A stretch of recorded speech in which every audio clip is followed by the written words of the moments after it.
کہ وہ اس کو استعمال کرتے ہیں بطور ڈھال کے. اور اس کا مقصد کیا ہے کہ اللہ یہ فرما رہے ہیں کہ وہ اشتاق میں بیٹھے ہیں، وہ 2 گشتیوں کے اندر سوار ہیں. اگر اللہ تبارک و تعالی مسلمانوں کو جو ہے کامیابی عطا فرماتا ہے تو ان سے کہیں گے کہ ہم تو آپ کے ساتھ تھے، دیکھیں نماز بھی آپ کے ساتھ پڑھتے تھے، آپ کے ساتھ اٹھتے بیٹھتے بھی تھے. اور اگر مسلمانوں کو خاکہ بدہن شکست ہوتی ہے تو دوسرے لوگوں سے کہیں گے جی ہم تو آپ کے ساتھ تھے اور ہم آپ کے ساتھ سیلیبریٹ کر رہے ہیں ان کی ڈیفیٹ کو.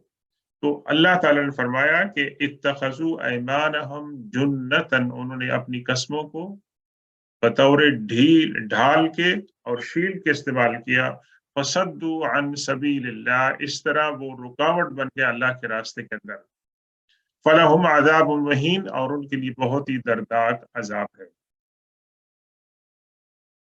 اور آج کل کے دور میں اسلام کو آئی ہوئی 1400 سال ہو چکے ہیں. قرآن کی تعلیمات واضح ہے، احادیث کی تعلیمات واضح ہے، صحابہ کرام کا، تابعین کا، تبع تابعین کا، اور ائمہ اربعہ اور ان کے جو فالوورز تھے ان کی تعلیمات واضح ہیں اسلام کیا ہے اور اسلام کے علاوہ کیا چیزیں ہیں.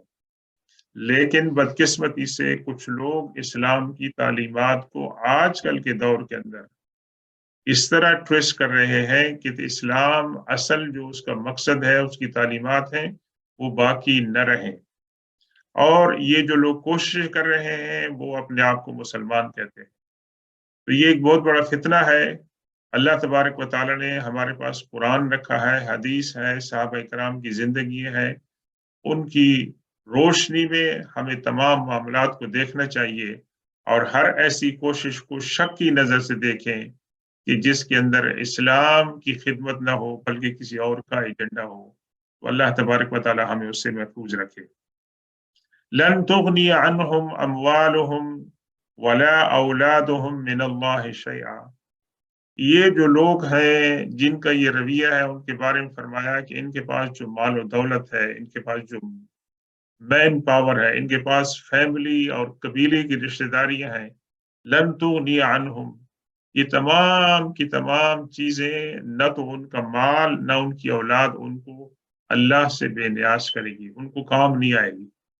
دنیا میں ہیں ان کو استعمال کر رہے ہیں لیکن آخرت میں ان کو کام نہیں آئے گی ذرہ برابر بھی. اولئک اصحاب النار ہم فیہا خالدون، بلکہ یہ لوگ جو ہیں یہ تو ساتھی ہیں، کمپینینز ہیں، ڈویلرز ہیں کس کے؟ جہنم کے، اور وہاں پر وہ رہیں گے کیونکہ ان کا جو رویہ ہے، ان کا جو طریقہ ہے، اس کے اندر اس کا انجام جو ہے وہ یہی ہوگا. اللہ تبارک و تعالی ہم سب کو اس سے بچائے. یوم یبعثہم اللہ جمیعا، اس دن کو یاد کریں کہ جب ان سب کو اللہ تعالیٰ اکٹھا کرے، دوبارہ ان کو اٹھائے گا ان کی قبروں سے. جب اللہ تبارک و تعالیٰ ان سب کو اٹھائے گا تو کیا کریں گے؟ فَيَحْلِفُونَ لَهُ كَمَا يَحْلِفُونَ لَكُمْ، دنیا میں تمہارے سامنے قسمیں اٹھاتے ہیں کہ ہم تمہارے ساتھ ہیں، اور وہ یہ بھول جاتے ہیں، دنیا میں بھول جاتے ہیں کہ اللہ جو ہے وہ علیم و بذات صدور ہے. اللہ علیم بذات الصدور ہے، اللہ تعالیٰ دلوں کے حال کو جانتا ہے. اور ان میں سے کئی ایک ایسے ہیں کہ جو ایکسپوز ہو چکے ہیں اپنے عمل کی وجہ سے، اور کئی ایسے تھے منافقین میں سے جو ڈرتے تھے کہ کہیں اللہ کی کوئی آیت یا سورت ان کے دلی حالات کے مطابق نازل نہ ہو جائے تو ان کو ایکسپوز نہ کر دے. سورہ توبہ میں اس کا بیان ہوا ہے. لیکن ان میں سے کچھ ایسے بھی ہیں جو یہ سمجھتے ہیں کہ نعوذ باللہ ہم اللہ کو قیامت والے دن بھی بیوقوف بنا لیں گے. اللہ تعالیٰ ان کی دل کی حالت جو قیامت کے اندر واقع ہو اس کو یہاں دنیا میں بیان فرما رہے ہیں. یہ دیکھیں قرآن کی صداقت کی ایک بہت بڑی دلیل ہے کہ قیامت ہزاروں سالوں کے بعد جب واقع ہوگی اور بس اس وقت جب وہ اللہ کے سامنے پیش ہوں گے اور اللہ تعالیٰ ان سے پوچھے گا ان اعمال کے بارے میں، فَيَحْلِفُونَ لَهُ، تو اس دن بھی اللہ کے سامنے قسم کھائیں گے کہ اللہ نہیں، ہم تو ایسی بات نہیں تھی. یعنی اللہ کو اپنی نظروں سے دیکھ لیا ہے، قیامت کو ہوتی ہوئی دیکھ لیا ہے، قیامت کے بارے میں شک تھا، اللہ کے بارے میں شک تھا، اسلام کے بارے میں شک تھا، حضور پاک صلی اللہ علیہ وسلم کے بارے میں شک تھا، یہ تمام شکوک اب تو زائل ہونے چاہیے جب آنکھوں سے دیکھ لیا ہے کہ واقعات کیا ہے۔ لیکن اس دن بھی اللہ کے سامنے قسم کھائیں گے کہ نہیں اللہ ہم تو ایسے نہیں تھے۔ دنیا میں تو انسانوں کے سامنے قسم کھا رہے ہیں، ان کو بیوقوف بنانے کی کوشش کر رہے ہیں، لیکن وہ قیامت میں اللہ کے سامنے جب کھڑے ہوں گے تو اس وقت بھی کہیں گے، اور یہ انسان کی نیچر ہے کہ قیامت والے دن جب اس کو اس کا اعمال نامہ دکھایا جائے گا تو وہ اعمال کا انکار کرے گا کہ نہیں یہ تو کام میں نے نہیں کیا، بس یہ بھی نہیں کیا، یہ بھی نہیں کیا۔ تو اس کے سامنے گواہ پیش کی جائے، گواہ اپنی باڈی میں سے پیش کی جائیں گے، گواہ زمین میں سے پیش کی جائیں گے جی، اور گواہ جو ہے وہ دیگر پتھر جمادات جو ہے، یہ تمام کی تمام چیزیں جو ہے گواہ ہوں گے اس وقت انسان کے سامنے، کہ جب انسان کے سامنے کوئی بہانہ جو ہے وہ کام نہیں آئے گا۔ وَيَحْسَبُونَ أَنَّهُمْ عَلَى شَيْءٍ، وہ اس بات کا گمان کرتے ہیں، یہ اسیوم کرتے ہیں کہ وہ کسی عقیدے پر قائم ہے، حالانکہ ان کا عقیدہ کوئی نہیں ہے، ان کا عقیدہ ہے مفاد پرستی، موقع پرستی، اور نہ تو جن لوگوں کے ساتھ انہوں نے معاہدہ کیا ہے ان کے ساتھ دوستی کیا ان کے ساتھ مخلص ہے، اور نہ وہ لوگ ان کے ساتھ مخلص ہیں، اور نہ یہ اسلام کے ساتھ مخلص ہیں مسلمانوں کے ساتھ، یہ صرف اور صرف موقع پرست ہے۔ اور دنیا میں موقع پرست انسان ہوتے ہیں جس کو ڈبل فیس لوگ کہتے ہیں، اور ڈبل فیس کی قرآن و حدیث کے اندر بہت بڑی مذمت آئی۔ پھر فرمایا الا انہم هم الکاذبون، بے شک یہ لوگ جو ہیں یہ جھوٹ بولنے والے ہیں، یعنی اللہ تعالیٰ نے ان کو جھوٹا قرار دے دیا ہے دنیا کے اندر، اور قیامت کے دن وہ چیز ان کے اوپر سامنے آ جائے گی اور اس کا ان کے اوپر اطلاق۔ استحوذ علیہم الشیطان فانساہم ذکر اللہ اولئک حزب الشیطان الا ان حزب الشیطان هم الخاسرون، یہ آیت نمبر 18 ہے۔ استحوذ یستحوذ کے معنی ہے کسی چیز کے اوپر تسلط قائم کرنا اور اسے اپنے کنٹرول کے اندر لے لینا۔ تو فرمایا یہ وہ لوگ ہیں کہ جن کے بدعمالیوں کی وجہ سے اور ان کے غلط عقیدے کی وجہ سے شیطان نے ان کے اوپر تسلط قائم کر لیا ہے، وہ شیطان کے شکنجے کے اندر، اس کی ٹریپ کے اندر پھنس گئے ہیں، اور اس قدر پھنس گئے ہیں کہ وہ وہاں سے نکلنا بھی چاہیں تو نہیں نکل سکتے ہیں۔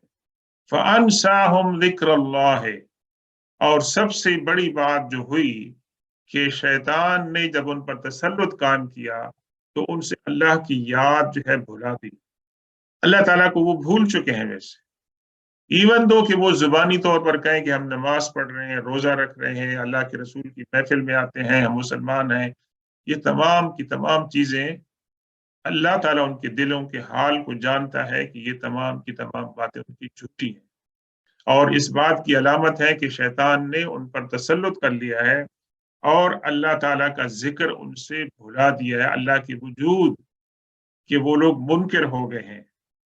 فَأُولَئِكَ حِزْبُ الشَّيْطَانِ، they have become the party of شیطان، ایسے جو لوگ ہیں وہ شیطان کی پارٹی بن گئے ہیں۔